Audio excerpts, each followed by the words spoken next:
Whatever one knows is projection.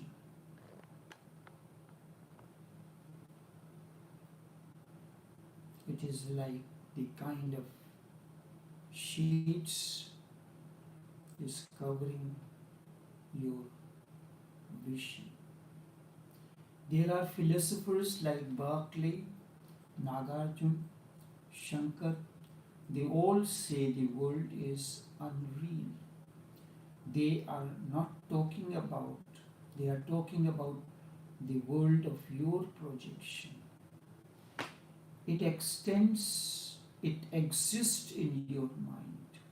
That is the world they are talking about when they say the world is unreal. Berkeley, Nagarjuna, Shankar, because everyone looks at the things differently. There are different shades of different colors of the lens that one can choose in an optician shop to have the shades. And when you have a particular shade on your eyes, that will be reflecting the outer world. There are so many different shades of the lens that are available in the market, and when two different people are using the different shades, the world exists, appears to them according to the shades, the color of the shades. So Shankar, Berkeley and Nagarjuna says the world is unreal, it exists in your mind because whatsoever we know about the world is really given by us. The way the sunlight reflects depends on the color of the glasses that you are having on your eyes. Because of this, Immanuel Kant, a German philosopher and thinker, says that the thing in itself cannot be known. Whatsoever we know is not thing, it is our projection. In order to know the reality, you have to remove the projection of your mind. Projection. There are two states, basically, you can say the state of inner silence and the state of inner conflict and confusion. When there is an inner silence, there is harmony, there is oneness. And when there is conflict and confusion, there is disharmony. The words are same, but it is your own innerness that gives it a meaning. It is your innerness that gives it a meaning. And this is like, that is why Zen says mind is a pot. So once, and they emphasize on after the days you are finished for the day, clean your pot. What does this mean? Once you have the last meal for the day, clean your pot. So mind is a pot that is full of desires, unfulfilled desires, disharmony, conflict and confusion. If your last meal is finished, means last desire is finished, then clean the pot. And even in inactivity, the pot gathers dust. So we have to work constantly on keeping the pot clean and in harmony. Your face may look beautiful to me, but really your face is neither beautiful nor ugly. It is my attitude.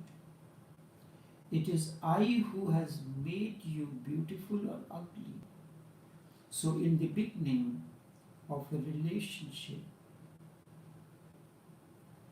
every spouse finds the other person attractive and face beautiful. It is the inner feeling. As time goes on, then it becomes different. It depends on me. It depends on the person who is looking at the beauty, at the object of the person. It is my feeling. If you are alone in the world and there is no one to say you are ugly or beautiful, you will not be either ugly or beautiful. If you do not stand in the relationship, when you are relating to the other becomes a mirror. And when you look into the mirror, you can decide whether you are ugly or beautiful. But if the mirror is not there, you are all alone in the room, how can you know that you are ugly or beautiful? The two worlds do not exist for you. Because as I said, words have limited meaning, and the meaning really is given by the person who is using it. It is neutral. Words are neutral. It is like salt or sugar. Both are neutral.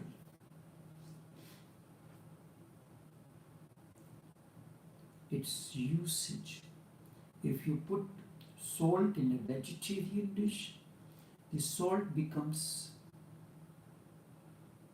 vegetarian. It enhances the taste of the vegetarian dish. Or if it is put in the non-vegetarian dish, it makes that, gives its quality to that.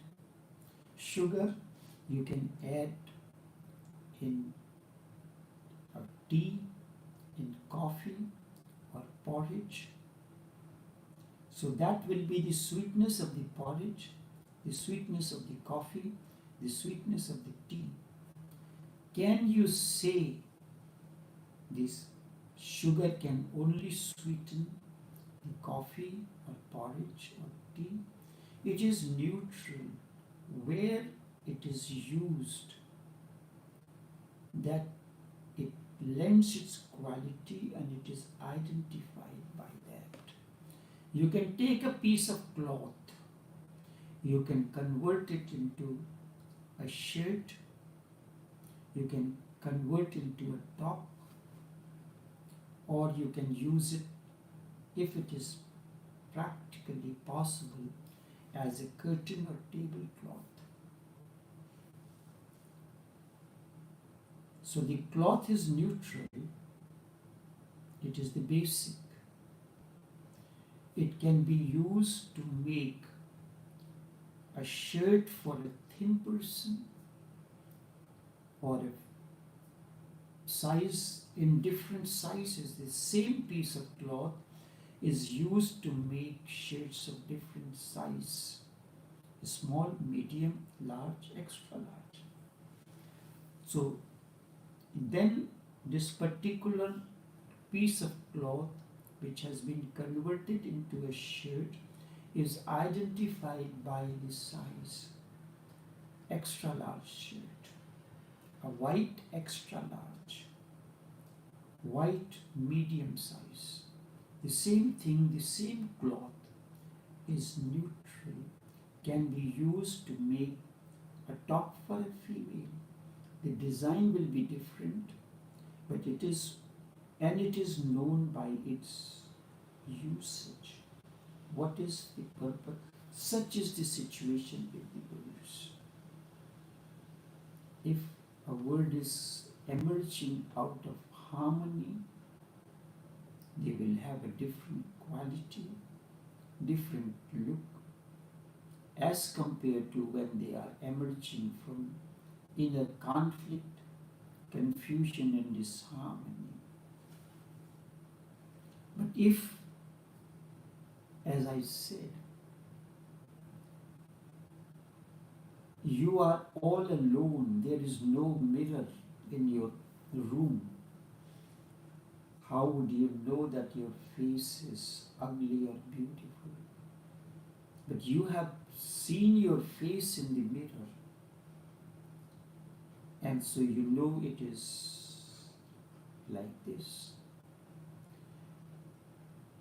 It is the relationship that becomes the mirror that defines you. The person who finds you today beautiful may not find you the same tomorrow. It is I who make you beautiful or ugly. It depends on me. It is my feeling. If you are alone in the world and there is no one to say that you are ugly or beautiful, you will be neither of the two. Or you will be. If you are alone on the earth, will you be ugly or beautiful? Will you be intelligent or foolish? Because there is no comparison, there is no one to define you. You will be nothing. Really, you cannot exist alone on the earth. You cannot be in any way. If you are sitting near a tree, meditate. Open your eyes and look at the tree, and then close your eyes. The tree is within you. It is you who is giving the meaning that this is a tree, this is an oak tree, this is a willow tree, or this is something else. Meditate on the tree and then close your eyes and look at the tree within. In the beginning, the tree within will be a faint shadow of the tree without, that is outside you. If you go on continuing, by and by you will come to the same reality and being as the tree without.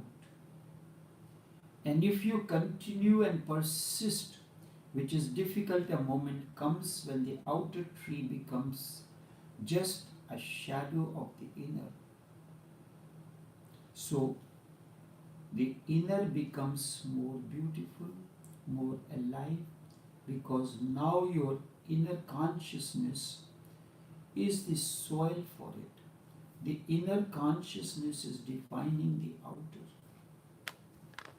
If there is a harmony within, there is silence within, everything will be seen through that glasses. So everything outside will appear to be in total harmony and silence. Vivekananda is reported to have said somewhere, the reality lies within and outside is a mere projection. Reality lies within and outside is a mere projection.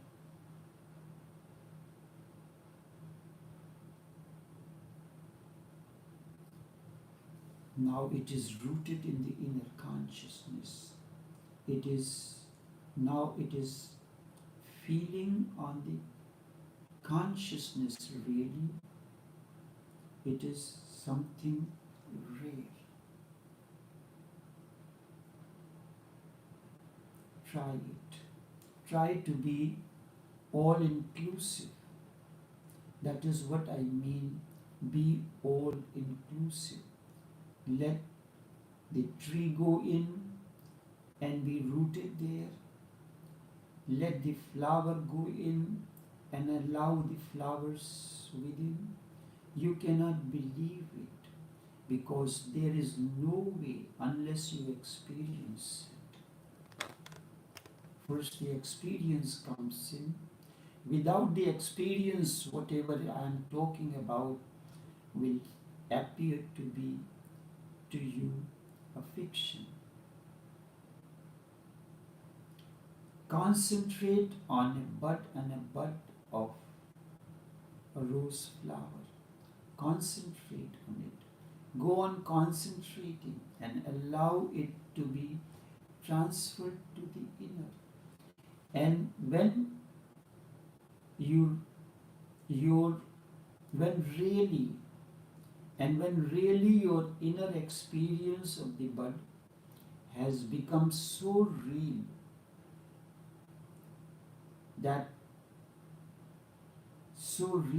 the outer, the real bud, the so-called real bud appears to be just a shadow of it. When the inner experience becomes so intense, when you go on meditating on it, the outer world becomes your inner. The so-called real bud appears to be just a shadow of the bud that you have experienced within. The real idea is inside. The real essence of life is within. The outer is just a faint reflection, a copy. When you have come to this point, close your eyes and concentrate on the inner bud or inner silence or inner harmony. You will be amazed because the inner bud will start opening. It will become a flower, and such a flower that you have not known before. It is your inner blossoming. And you cannot meet that flower outside. Now, it is a rare phenomenon when something starts growing within you, opening and blossoming. This is blossoming of the innerness. In this way, be inclusive. And by you allow the boundaries to expand. Include your lover, include your friends, include your family, include strangers, and by you will be able to include even your enemy. Everyone is part of you, and you can say we are not aliens nor as strangers joined. We are bound to each other by a causeless force. This will not remain a mere sentence. Instead, it will become alive in you. That will be the last point. And when you can include the enemy, and you can allow him to enter in you and be rooted there and become part of your consciousness, then nothing is inimical to you. Then the whole world has become your home. You are at ease wherever you are. You are at ease in whatever you are doing, irrespective of the act. The same inner harmony will reflect through every gesture, every act, whether you are cooking, or you are painting, or you are walking on the street. You will be the resonance of inner harmony. It is the harmony walking. Then nothing is strange, no one is alien.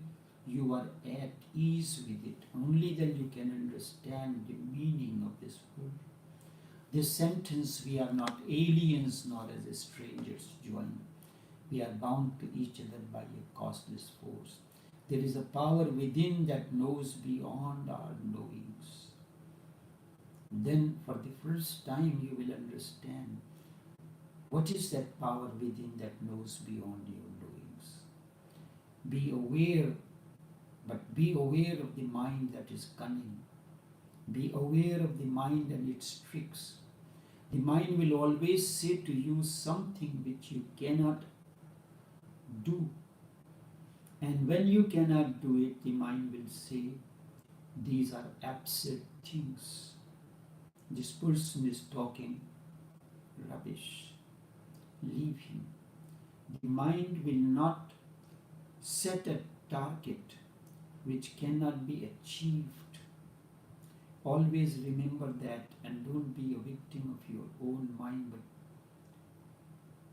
there is no way not to accept this. We are all victim of our own minds, victim of our own creations, victim of our own inner harmony and projections.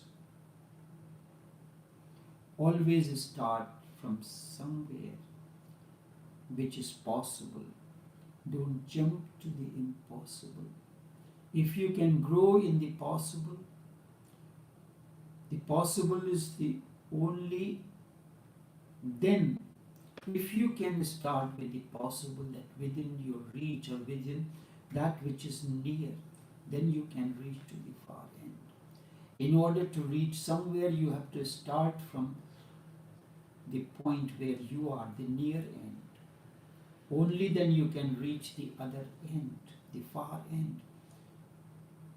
It is not opposite to it, it is only the other end.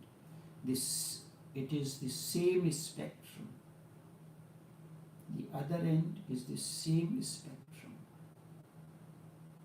The other is the same. There is no difference between me and you. It is only the mind that creates the